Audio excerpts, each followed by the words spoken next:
Hey guys, John V from PhoneArena here. You're watching our video review of the BlackBerry Passport.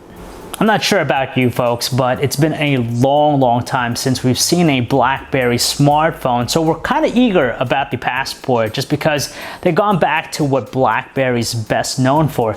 That's producing smartphones with physical keyboards, combined with the fact that it's sporting some pretty beefy specs. It looks very hopeful for this device, so let's get started with this review. This is arguably one of the best designed BlackBerries ever. It has a stunning industrial design that competes with so many of its contemporaries. It's beautifully crafted and it's just gorgeous. You have the stainless steel frame, which really helps to solidify its construction, despite the fact that it is still plastic for the most part. The only thing worth noting is that it's a pretty wide handset. Looking at the display, we instantly know that we're dealing with a high-end smartphone here. That's because it features a 4.5-inch 1440 by 1440 IPS LCD display. That makes the handset look awkward at first because the display has a squarish look to it, but it really lends itself in things like the web browser, where it produces some crisp looking details thanks to its pixel density count of 453 pixels per inch. And at the same time, it's also 30% wider than your traditional 5-inch display, so we're able to see more of a web page. There are other notable high-quality elements with the display. For starters, it's pretty potent with its brightness. It impressively gets over 800 nits. That is pretty high up there. For comparison, the iPhone 6 tops out at 600 nits, so this is pretty bright, making it very visible outdoors, and has a pretty accurate color reproduction. Not quite perfect, but it's pretty good. Regrettably, the biggest disappointment here is the physical keyboard. That's a shame because BlackBerry is known to make some fantastic keyboards with its devices, but this one makes it more of a process to type than anything else. Now, it features a 3-row keyboard, and they're a little bit on the flat side, very cramped layout. There isn't a dedicated row for numbers, so you have to use the on-screen ones for that. On top of that, it's missing a shift key, so you gotta press the on-screen shift key to to capitalize stuff, which is rather annoying. Another thing that we don't like is the placement of the keyboard. It's right here in the bottom, in the 3rd row. It's smacked right there in the middle, and just makes for an awkward typing experience. Another annoyance that we have with the keyboard is with the backspace button. So basically, when you long press it, it does the backspace, but it ends up becoming a deleting function. Well, there are some innovations with the keyboard that we appreciate and also enhances the experience slightly. For example, it's now touch sensitive, so you could actually place the cursor in a specific spot very accurately, and you can even use it to scroll a web page. And now with the predictive text option, as you're typing along, you'll have words come up at the top here, and you basically swipe up from either the left, center, or the right sections to select the corresponding word. This is powered by the same processor that's in use in many of today's flagship phones. So it's a quad-core 2.2 GHz Qualcomm Snapdragon 801 processor coupled with a beefy 3 GB of RAM and the Adreno 330 GPU. It's pretty flawless with its performance, very smooth and responsive. Even gaming, more processor-intensive stuff, heavy multitasking, it doesn't slow down whatsoever. The music player is as generic as they come, so there's nothing really too fancy about its presentation, but at least has the basic functionality.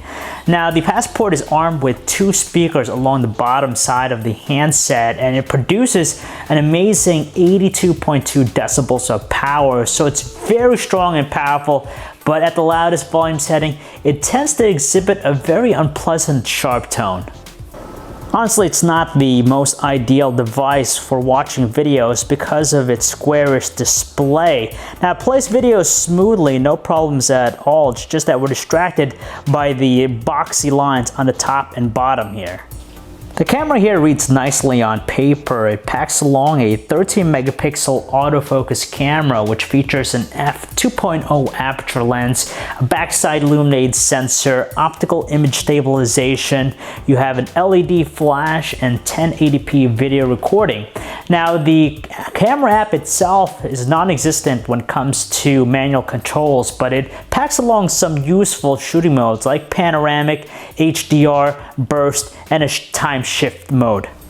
The quality is okay, but nothing outstanding. Now, it works best when there's plenty of lighting, of course. You get average looking details and a pretty okay decent color reproduction, though it tends to favor a slightly overexposed composition. Now, the biggest problem that we have is just how slow it is to focus and to take the snapshot. So most of the time our photos come out a little bit blurry and also out of focus, and it doesn't work that great under lower lighting conditions. Well, the same issues persist with its 1080p video recording quality. Again, it's just the focus that seems a little bit on the wonky side, so at times it's rather slow to adapt, and details are average looking. Luckily though, the optical image stabilization kicks in, so it keeps things pretty steady for the most part. Its call quality is pretty good for the most part, just because voices on both ends of the line are pretty audible. The earpiece is very strong, as well as the speakerphone. Our only concern here is just with the earpiece. We do notice a little bit of a static noise, which tends to distort voices a little bit. Stuff inside of this phone is a beefy 3450 milliamp hour battery, and we gotta say, it delivers outstanding battery life. We're able to get close to 2 days of normal usage from a full charge.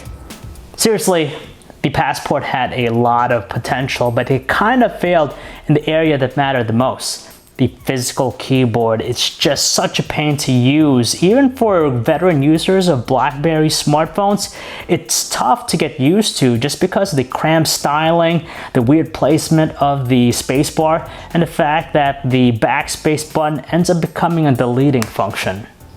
Now, for those of you interested in picking up the device here in the US, you could buy it through BlackBerry's website or Amazon for $600 outright, and that's the cost of the phone. It's a 32 gigabyte model, so it's pretty much priced identical to some other flagship smartphones out there.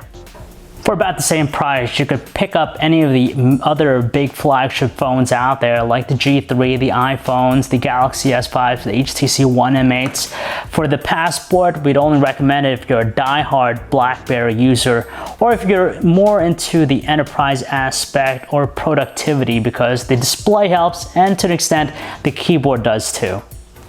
So if you guys want to learn more about the BlackBerry Passport, you can check out our website, PhoneArena.com. John V. Thanks for watching.